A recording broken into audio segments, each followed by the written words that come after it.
자, 반갑습니다. 우리가 이제 그동안 삼국이 통일된 이후에 통일의 제도가 신문왕에 의해서 정비되어 가는 과정, 그다음에 통일신라의 문화를 봤었죠. 통일신라의 제도 정비하면 뭐 이것저것 많이 떠올리셔야겠지만 삼사문 구 그거 꼭 생각해 주세요. 그래서 고구려 백제 사람들이 상처받지 않도록 민족 통합을 위해서 노력했던 부분들. 그래서 뭐 구주소경, 구소당 십정 이런 것들 생각해 주시고, 그다음에 관료전과 노급 개념. 그래서 신문왕 때 관료전을 먼저 주고 노급 폐지하고 나중에 경덕왕 때 다시 노급이 부활한 그런 모습도 꼭 떠올려 주시고요. 그다음에 이제 통일신라 문화에서는 여러 가지 것들이 물론 중요하지만 당시에 사회를 통합해야 된다는, 기존의 고구려 백제 사람들과 신라를 조화롭게 지내야 된다는 그런 지식인으로서의 시대적인 사명을 띠고 원효와 의상이 했던 역할 꼭 기억해 주시기 바라고요. 자, 이번 시간에는 발해를 볼 텐데, 사실은 뭐 그렇죠. 신라가 삼국 통일을 했다고 하지만 영토상으로 보면 대동강 이북을 어쩔 수 없이 약속대로 당나라에게 넘겨주었기 때문에 사실 고구려 영토를 거의 다 잃었다고 봐야죠. 그래서 영토로만 보면 삼국 통일이라기보다는 이국 통일에 가깝지 않나 싶을 정도로 고구려의 땅을 거의 다 잃게 됐는데, 그 삼국 통일 과정에서 잃어버렸던 고구려 땅에서 우리 민족이 어떤 모습을 보였는가, 그걸 보자는 거예요. 천천히 보도록 합시다. 일단 고구려가 멸망한 뒤로 그 남은 고구려 백성들이 여기저기, 당연하겠죠, 여기저기 흩어지게 됩니다. 그리고 이 시기에 거란족, 그러니까 북방민족이죠, 거란족이 당나라에 반란을 일으키게 돼요. 그래서 이제 당나라가 굉장히 혼란스러워지는데, 이 혼란스러움이 고구려인들에게 하나의 기회로 다가온 거죠. 그래서 고구려 원래 장군 출신이었던 걸로 보여요. 고구려 상당히 높은 장군 출신이었던 걸로 보이는데, 대조영이라는 인물이 고구려 유민들, 그다음에 말갈인들, 거란인들이랑은 부족이 조금 달라요. 다른 민족인데 어쨌든 고구려 유민들이랑 말갈인들 일부를 이끌고 요동 지역으로 이동을 합니다. 요동은 우리가 이미 많이 들어봤던 땅이죠. 우리 예전에 그 고구려 초기에 태조왕도 요동을 한번 차지하려고 노력을 했었고, 미천왕도 마찬가지고, 그다음에 이제 뭐 광개토대왕도 그렇고요. 요동 어딘지 그때 말씀을 드렸었는데, 왜 한반도 서북부 지역에 요하라는 강이 흐른다 그랬죠. 이 요하라는 강의 동쪽이 이제 요동이라고 얘기를 했었는데, 지도로 보면 여기에요, 여기. 이거 보이실지 모르겠는데 요게 이제 요동 요서를 가르는 요하강이에요. 이게 요하강이고, 사실 이 하자가 강하자예요. 그래서 요하라는 강이고, 그리고 요하의 동쪽이 이제 요동인데, 이 반도 튀어나와 있는 땅이 있어서 요동반도 이렇게 부르죠. 어쨌든 이 지역으로 이동을 해봤고요. 당나라 군대가 이제 대조영을 추격합니다. 왜냐면 당나라 군대 입장에서는 웬 세력이 갑자기 이제 이동을 하니까 반란 세력으로 판단을 했던 거죠. 그래서 당나라 군대가 더구나 또 대조영은 고구려 장군 출신이잖아요. 그러면 당나라 입장에서 볼 땐 고구려 장군 출신이 고구려인들을 이끌고 어딘가 단체로 이동하고 있다, 그럼 뭔가 의도가 있는 걸로 보이거든요. 그래서 당나라 군대가 대조영을 추격하고 결국엔 전투를 치르게 됩니다. 그래서 이걸 뭐 천문령 전투 이렇게 얘기하긴 하는데, 어쨌든 대조영이 당나라 군대와 전투를 벌여서 당나라 군대의 추격을 물리치고 동모산이라는 곳에 발해를 세우게 됩니다. 발해를 세우게 되고요. 제 의미는 이런 거죠. 어쨌든 대조영이 고구려 유민들을 이끌고 세운 나라기 때문에 분명히 고구려를 계승한다는 의식을 뚜렷하게 가지고 있어요. 여기 뒤이어서 더 강조해서 보겠지만, 사실 발해의 역사를 가르치는 가장 중요한 의도도 그거거든요.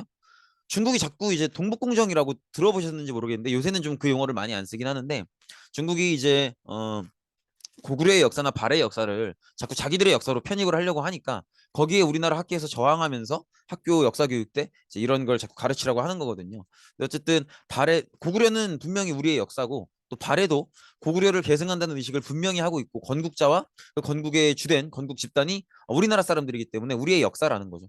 그래서 이렇게 발해 건국 그 자체는 고구려의 계승 의식을 뚜렷이 하고 있는, 그러니까 고구려를 계승하고 있는 나라가 건국되었다. 이게 이제 가장 중요한 의미다, 이렇게 보시면 되겠고, 그리고 이제 전체적으로 봤을 때는 우리가 통일신라라고는 하지만 북쪽에 여전히 우리 민족인 발해가 있기 때문에, 우리가 이제 통일신라 하나의 나라가 있는 게 아니라 우리 민족이 통일신라, 그다음에 북쪽에는 발해, 이렇게 두 개의 나라가 공존하고 있는, 그래서 이 시대를 보통 남쪽에는 통일신라, 북쪽에는 발해라고 해서 남북국 시대라는 표현을 많이 씁니다. 이 남북국 시대라는 표현은 나중에 이제 조선 후기에 유득공이라는 역사학자가 발해고라고 해서, 이 고자는 생각할 고자예요. 그래서 발해를 생각한다, 이런 의미에서 발해의 역사를 연구한 책을 내놨는데, 그때 이제 처음 썼던 용어예요. 남북국 시대. 그래서 통일신라 시대가 아니라, 통일신라도 있지만 그 북쪽에 발해, 고구려를 계승한 발해도 있기 때문에 이 두 나라의 존재를 다 인정해서 남북국 시대로 불러야 된다, 이런 얘기를 하는 거죠.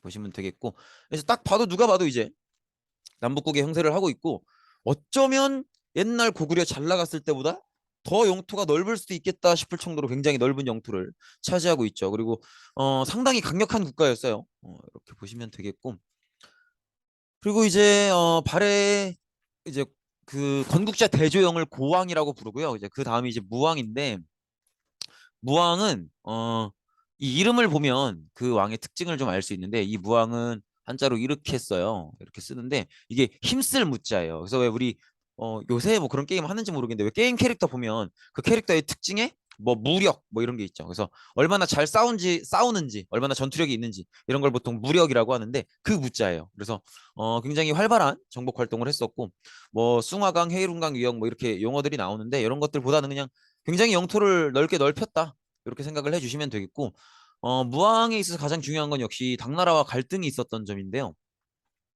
당나라가 이제 세력을, 그러니까 이제 발해가 계속 세력을 확장해 나가면서 당나라가 이 발해의 세력에 위협을 느끼기 시작한 거죠.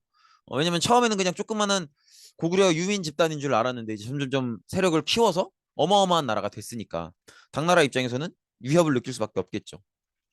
그래서 이제 당나라가 발해를 견제하기 위해서 어, 말가를 이용해서 발해를 견제합니다. 그러니까 무슨 얘기냐면, 어, 당나라와 발해 경계에 있는 지역에 말갈족들이 살고 있었어요. 근데 이 말갈족들을 흑수부 말갈 뭐 이렇게 얘기하는데, 이 말갈족 애들을 당나라 쪽으로 편입을 시켜버린 거예요.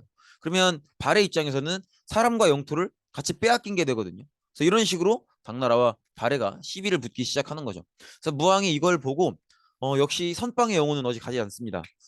우리 옛날에 저기 뭐야, 수나라 때도 선빵을 쳤잖아요. 이번에도 발해 무왕이 먼저 이제 장문유 장군이라는 장군을 시켜서 산둥성을 공격을 하고, 그 다음에 일본과 동맹을 맺어서 당나라를 압박해 들어가기 시작합니다. 그래서 이런 식으로 여기가 산둥반도예요.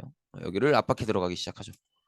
어 그리고 이제 사실 당나라도 여기에 대응해서 신라랑 동맹을 맺어서 발해를 공격하는데, 이 공격이 잘 안 돼요. 그리고 이제 그렇게 그 사건은 마무리가 되고, 그리고 발해가 이제 왕이 바뀌죠. 그래서 그 다음이 문왕인데, 문왕은 한자로 이렇게 쓰는데 글문자예요. 그러니까 뭔가 이렇게 막 정복 활동을 하고 그런 스타일의 왕은 아니라는 거죠. 그래서 문왕이 이제 즉위하면서 분위기가 많이 바뀌게 됩니다. 예전에 당나라와는 전쟁의 분위기였다면, 문왕이 즉위하면서 분위기가 많이 바뀌어서 당나라와 친선 관계도 맺게 되고요. 또 당나라로부터 많은 여러 가지 문물들, 제도들을 수용할 수 있게 됩니다. 이렇게 보시면 되겠고, 그다음에 선왕은 별거 없고 그냥 요때가 이제 발해 전성기였어요. 그래서 요때 이제 뭐 해동성국이다 이런 별명을 얻기도 하고, 고구려의 옛날 땅을 거의 회복하는 그런 전성기를 누리게 됩니다. 그래서 지금 이 어마어마하게 넓은 발해의 영토, 요게 딱 완성됐던 게 선왕 때다, 이렇게 보시면 되겠습니다. 이 정도로 보시면 되겠고, 이제 당나라랜다. 발해가 무너지는 얘기를 좀 볼 텐데, 9세기 후반부터 쇠퇴를 하기 시작하고요. 거란의 침입으로 멸망을 합니다. 그래서 뭐 그렇게 복잡하게 볼 내용은 없고, 그냥 이렇게 멸망한다라는 거 정도 봐두시면 될 것 같아요. 여러 차례 발해 부흥 운동이 있긴 했는데 다 모조리 실패하고 발해는 그렇게 무너지게 됩니다. 그리고 발해 사람들 중에 일부가 이제 고려로, 왜냐면 같은 민족이니까 고려, 나중에 이제 세워지는 고려로 망명해 오게 되죠. 이 정도 그냥 간단하게 읽어보시면 되겠고, 이제 발해의 특징을 좀 볼 텐데, 일단 독자적인 연호를 사용해요. 원래 보통 이제 수나라가 통일된 뒤로 수나라, 당나라 요 시기 때는 주변 국가들이 수나라나 당나라의 연호를 많이 썼거든요. 그러니까 대우해 주는 거죠.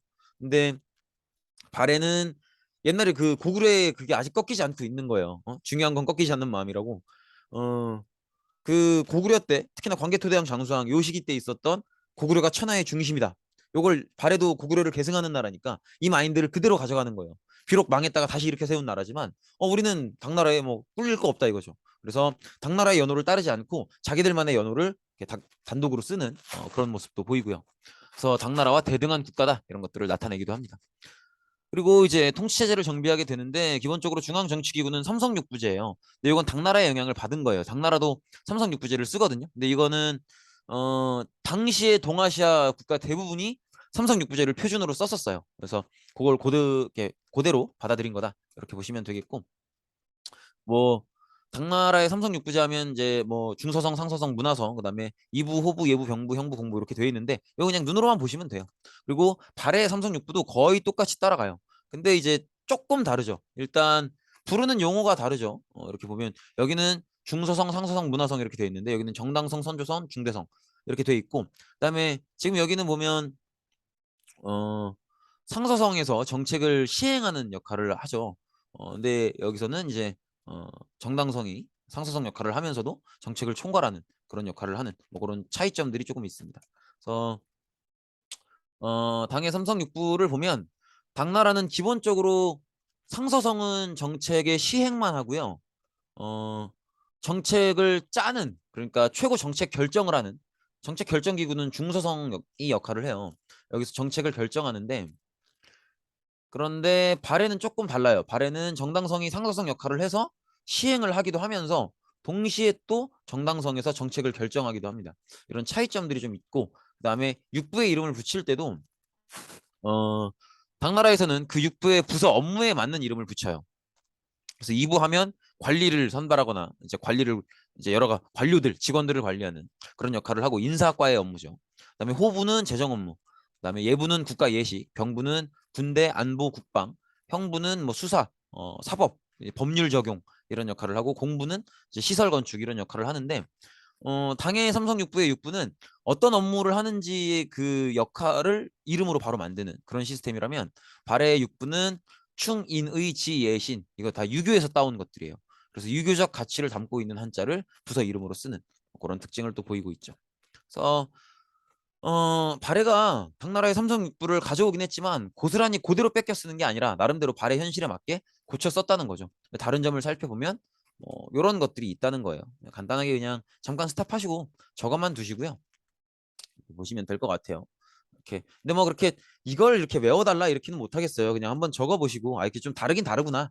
이렇게 그냥 아예 그대로 뺏긴 건 아니구나. 당나라의 삼성육부 제도를 발해 실정에 맞게 고쳐서 썼구나. 그 정도만 생각해 두시면 되겠습니다. 그 정도 보시면 되겠고 지방행정구역은 요건 그냥 외워두시는 게 편해요. 5경 15부 62주 이렇게 구성되어 있습니다. 그래서 기본적으로 발해 전체를 15개의 부로 나누고 그 아래 62주를 두는 시스템이고요. 5경은 이제 나라가 원체 넓으니까 수도 바깥에도 수도급 도시들을 몇 개 더 두는 거죠. 5개를 두는 거죠. 어, 통일신라도 그렇게 했었죠. 그래서 구주 오소경 이래서 나라 전체를 9개의 주로 나누되 이제 수도가 너무 경주가 치우쳐져 있으니까 그걸 보완하기 위해서 지방의 곳곳에 수도급의 도시를 운영했었죠. 그게 오소경이었었잖아요. 발해도 마찬가지로 영토가 너무 넓으니까 중앙의 수도 하나로는 다 통제가 안 돼요. 그렇기 때문에 곳곳에 지방의 중요한 지역에 이렇게 5개 수도급 도시를 하나 더 5개 더 만드는 그런 모습을 보여주고 있죠. 그래서 이 오경이 지방의 정치 경제 문화의 중심지. 그러니까 지금의 뭐 인천, 대전, 뭐 광주, 울산, 부산 이런 광역시들 생각하시면 돼요. 그래서 이런 식으로 지금 보이시죠?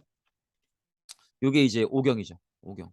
요게 이제 오경이고 그다음에 이 넓은 전체의 영토를 15개 부로 나누고 그리고 그 안에 62주가 있는 이런 시스템이라고 보시면 되겠습니다. 그리고 그 62주 아래 부, 주, 현 이런 식으로 두는 시스템이다. 이렇게 보시면 되겠죠. 그리고 부, 주, 현 아래 가장 작은 단위가 이제 촌락인데 이 촌락은 중앙에서 지방간을 내려보내는 게 아니라 그 지역에 원래 살고 있으면서도 영향력이 좀 있는 그 지역의 세력가한테 수령 자리를 맡깁니다. 그래서 그 지역의 자치를 어느 정도 인정해주는 그런 모습을 보이죠. 이 정도로 보시면 되겠고 군사 조직은 별거 없어요. 그냥 중앙군 10위 요것만 그냥 받으시면 됩니다. 그리고 지방군은 군사적 요충지에 별도로 군대를 설치하고 있는 모습이고 10위 정도만 기억해 두시면 될 것 같아요. 10개의 부대로 구성되어 있다. 중앙군이 이렇게 보시면 되겠죠. 사실 발해를 가르치고 수업하는 결정적인 이유는 저것 때문이에요. 그래서 발해가 계승한 나라가 어디냐 이거예요. 하나 이렇게 좀 보시면 일단 지붕의 꾸밈인 수막새를 봐도 발해가 거의 고구려랑 유사하죠. 그다음에 지붕 꾸밈 형식 중에 하나인 치미를 봐도 발해가 거의 고구려랑 똑같다는 걸 볼 수 있죠. 이 수막새랑 치미가 어떤 거냐면 이제 보이시죠? 요게 지붕 끝에 있는 게 수막새고요. 그다음에 지붕 라인 끝에 올라와 있는 요게 이제 치미예요. 요렇게 올라와 있는 게. 근데 요 수막새랑 치미가 발해와 고구려의 형태가 거의 같다는 거죠. 이렇게 보시면 되겠고 그다음에 이제 온돌 우리 민족의 전통이죠. 온돌을 쓰는 형태로 건축을 하는 것도 이제 고구려와 발해가 거의 같고요. 아이고 그리고 이거는 이제 어 정해공주 묘에만 해당되는 얘기긴 한데요. 고구려의 저런 무덤 천장을 처리하는 방식이 저걸 이제 모주림 구조라고 해요. 그래서 천장의 넓이를 점점점 좁혀나가는 방식으로 무덤 천장을 처리하는데 발해의 정효공주 묘도 똑같은 처리 방식으로 돼 있어요. 그래서 이런 것들도 발해가 고구려의 어떤 민족성을 계승한 나라구나 이런 걸 알 수 있는 거죠. 이렇게 보시면 되겠고 이런 형태로 보시면 되겠고 그다음에 역시 국제적인 인식이 중요한 거겠죠. 그래서 발해인들 스스로 말하는 걸 봐도 자기네들을 그렇게 설명을 한단 말이에요. 우리는 고구려의 옛 땅을 회복하고 부여의 전통을 이어받는다. 그래서 고구려를 계승하고 있다라는 걸 분명히 얘기하기도 하고요. 그다음에 발해가 공식적으로 다른 나라에 보내는 외교 문서에도 자기를 고구려 국왕 이렇게 표현을 해요. 그래서 그런 점들을 봤을 때도 바레인 스스로도 고구려를 계승하고 있다라고 생각을 했던 거고 그다음에 지금 옆에 보시면 아시겠지만 신라인들도 최치원이 썼던 글을 보면 지난날의 고구려가 오늘날의 바레이다 이런 식으로 딱 규정을 하고 있죠. 어, 그리고 일본인들의 글을 봐도 바레는 고구려의 옛 땅에 세운 나라고 백성에는 어, 이제 말가린이 많고 고구려인이 적다 이렇게는 되어 있지만 지배층의 대부분이 고구려인이기 때문에 이제 고구려 국가로 보는 거죠. 그리고 일본도 역시 마찬가지로 지금 천황은 삼가 고려국 국왕에게 무난하다 이렇게 나와 있잖아요. 그러니까 이것도 일본이 발해에게 보내는 공식 외교 문서란 말이에요. 근데 고려 국왕이라고 적고 있죠. 발해에 보내는 건데. 그러니까 발해랑 고려를 거의 같은 나라로 인식을 하고 있는 거죠. 그래서 이렇게 발해는 고구려를 계승하는 그런 나라다. 이렇게 인식을 해 두시면 되겠죠. 네, 여기까지입니다. 고생 많으셨습니다.